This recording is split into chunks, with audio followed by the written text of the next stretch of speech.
Ready? One, two, three, start. Sir, regarding the public sector, I am very happy to see that we have now 224 public sector enterprises in India run by the central government. From 5 public sector units with an investment of rupees 29 crores, we have now come to have 224 public sector units with an investment of almost rupees 26,000 crores. Some of my friends from the opposition were mentioning that our investment is not proper. Is it improper to have 224 units in place of 5 and investment increasing from rupees 29 crores to rupees 26,000 crores? Sir, the public sector at one time was only the postal department set up by the East India Company. But now look at the growth. Now, not the postal department only, but several other departments, firms, and facilities that we have. Then, about the sales growth, I must comment. Not only there is growth in investments, but also growth in sales. In 10 years, we are able to show a remarkable sales growth of 6 times in this country. This is also a result of the good economic policy. Para, sir, I would not take much of time, but I would like to say one thing about the restlessness shown in many parts of this country, because our country is a developing nation. As a developing nation, our economy has developed in many spheres. People have been demanding more in many sectors. More people wanting to travel by trains, more people wanting to travel by air. When there is more demand for everything, you find that the infrastructure is not coping with the development of the economy. I think the finance minister and the fiscal planners of this country will have to throw a little more light on this aspect. Infrastructural plan is also very important. When you think of providing more wagons, there should be sufficient railway stations. The platforms must be long enough. Otherwise, people get discomfort and our achievements on various points will be immediately sidetracked.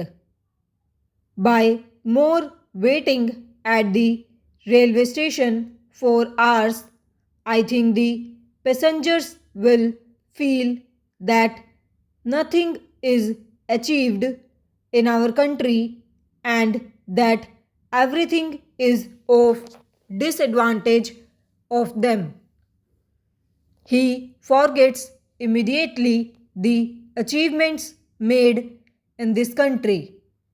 So, the small thing which the people are coming across every day in their day to day life is the infrastructural weakness. Para, sir, about the recovery our economy has made, I do not want to compare it with that happened in their government's time. We have not sold the gold which is reserved in the country. In 1978 to 79 and 1979 to 80, did they not sell the gold?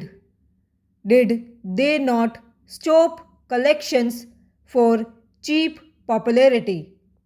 Did they not distort the economy at that time by wrong fiscal policies? Sir, many things are there, but I do not want to take your time because we are now discussing on a very important document in the House. Sir, the productivity has to be increased. For productivity increase, the theme of the budget itself is increasing the production. Thermal power generation is an important factor. Sir, I come from a state where electricity used to be a surplus commodity every year. But last year, because of the drought, we find suddenly that there is power shortage. Sir, in the state of Kerala, there is no thermal power station. There was a proposal for the Silent Valley project, but that was turned down on ecological reasons.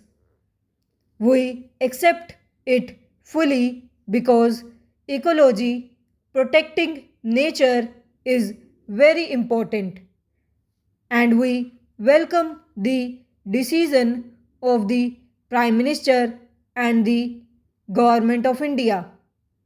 But at the same time, to compensate that and to remove the shortage of power, I request the Finance Minister to explore the possibility of sanctioning a thermal power station to that state. Para, sir, before concluding, I would like to dwell upon one or two small points. I come from an area which is a border state, border not with China or Pakistan. It has a border with the Indian Ocean. On almost three sides, we are covered with ocean if you take Kanyakumari also into account. This is vulnerable. The developments in the Indian Ocean, as everybody knows, are very unhealthy competition of superpowers. They are creating problems of insecurity for that state and the border areas. So, I am glad that the Government of India has thought about locating the Naval Academy in that state at Kannur. But, sir, Air Force Station and the Army stations will have to be thought of in this part of the country because this is surrounded on three sides by the ocean. Security is more important. Similarly, political extremism at various points is emerging in various shapes and forms. It is necessary to have a strong police force. So the security arrangement is very necessary. I am concluding with one word. Cochin is the commercial and industrial capital of the state. Cochin was known as the Queen of the Arabian Sea.